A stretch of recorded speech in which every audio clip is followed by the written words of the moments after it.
Hello and welcome to my channel. Today I am doing the Twisted Ribbon quilt. I don't know if this quilt design has a name, but that's the name I'm giving it. I am starting out with 10-inch squares. You could buy them already made just like that, or you can make them yourself. I like to cut my own, that way I can have as many as I need. So I have 3 colors here and I'm going to start putting this together. The first thing I want to do is make an X on this fabric. Be sure to stick around to the end because I'm going to tell you how things can go wrong and how I would fix them. In my opinion, I think this is the easiest way to get the most half square triangles in the shortest amount of time. You want to take this over to the sewing machine and you're going to sew on both sides of the line, going both ways. I pinned mine just to keep it together. I think it's a good idea to do that. Sometimes I think, oh, I can keep it in place, but then the seam ripper comes out. So it's just save yourself a little headache and pin it. I've always enjoyed cutting fabric up into small pieces and then putting them back together again. It is just something so fun about that. And since you get so many half square triangles so quickly, just think how quick you could make a quilt doing this. You could chain piece all these squares. You could cut up a ton of half square triangles and then just start putting them together. This could definitely be done in a day or a weekend. You could make a baby quilt. You could even make a bigger quilt. The sewing machine I'm using right now is my Juki 2010 TL, I think. I'm just doing that by memory. And my Singer Heavy Duty is my other favorite sewing machine. The Juki does not have a zigzag stitch, and I need that for my rope bowls. So now what I'm going to do is I'm going to cut this in half. My blade is getting dull, so it is a little bit of a challenge. I need to take time to change it.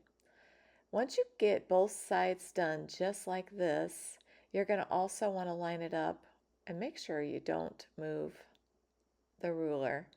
I seen somebody use a weight one time on their ruler and I thought that's a great idea.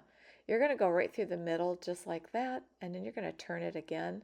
I can leave a link to this board too. I love it. It's so nice to have it so you don't have to move the little pieces.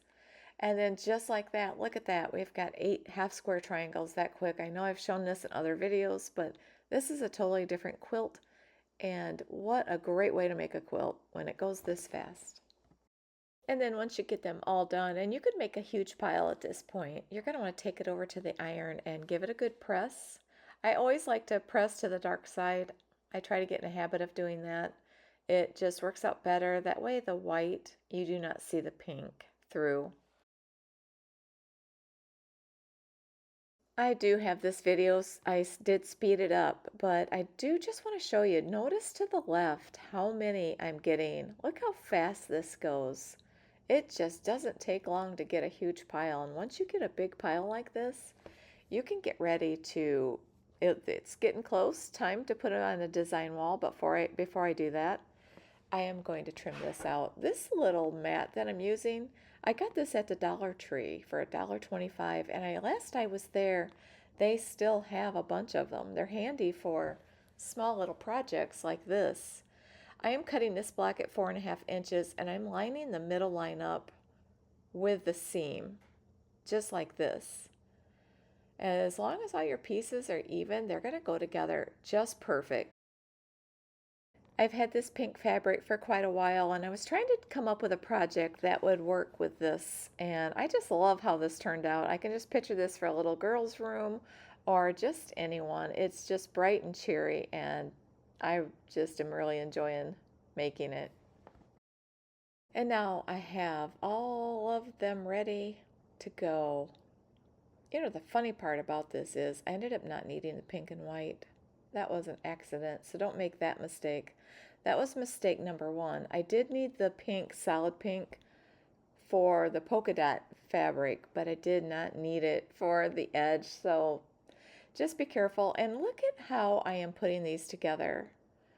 You can see that, like say the first row going down, see how it does that pattern? That's the pattern you want for that row. Second pattern, you can kind of see what I'm doing here.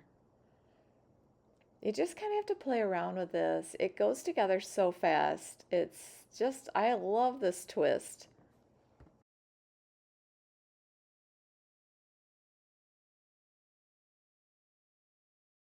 This is why having a design wall is so important. The one that I am using, and I've been using this design wall for over 5 years, maybe even longer, it is a tablecloth that I turned to the back side. It's got the little fuzzy on it, and I bought this one at Walmart years ago.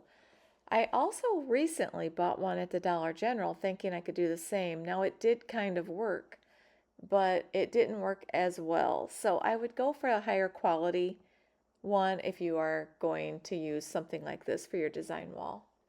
But I love it, and I love to be able to put stuff up there. It just sticks just like that. I put it on there and it just sticks to it.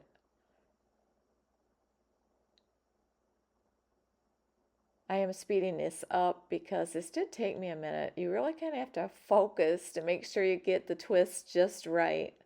What a fun pattern though. And this would look so different with different colors.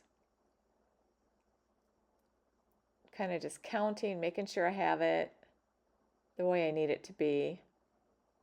Let me know in the comments if you like me showing all of this. Sometimes I speed it up way too fast, but trying to slow it down a little bit.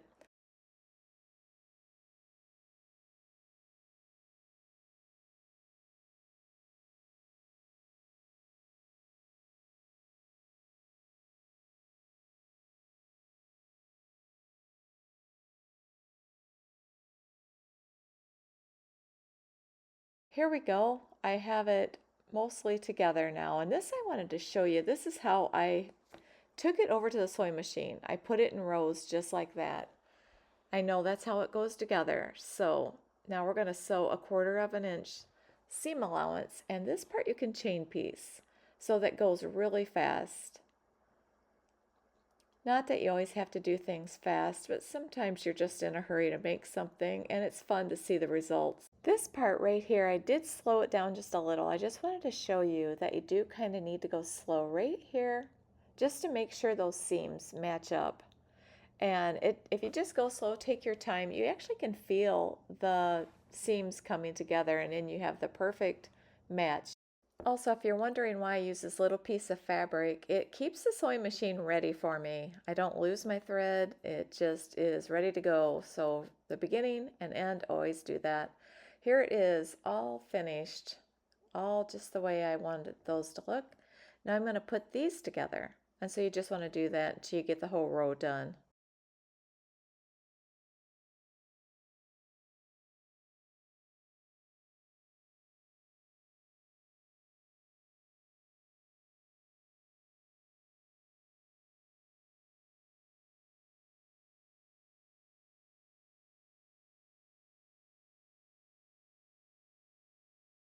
To make this quilt a little bit bigger, I'm going to do several borders around it, and that's kind of a fun way to bulk up a quilt.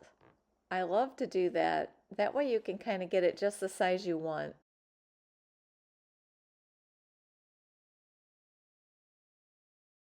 And then once you get that done, you're going to want to take it to the iron and just give it a good press. And I was trying to decide how I wanted to do this, if I would just want to keep adding all the rows or do 2 each time, and it really doesn't matter how you do it, just as long as you connect all the rows. So I'm going to kind of show this. This is the second row, so I'm doing the same thing I did the last time.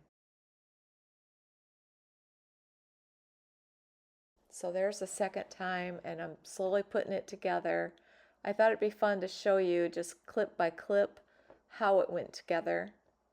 It doesn't take long. It's just when you pull down the rows like I was showing, it goes together so fast with the chain piecing.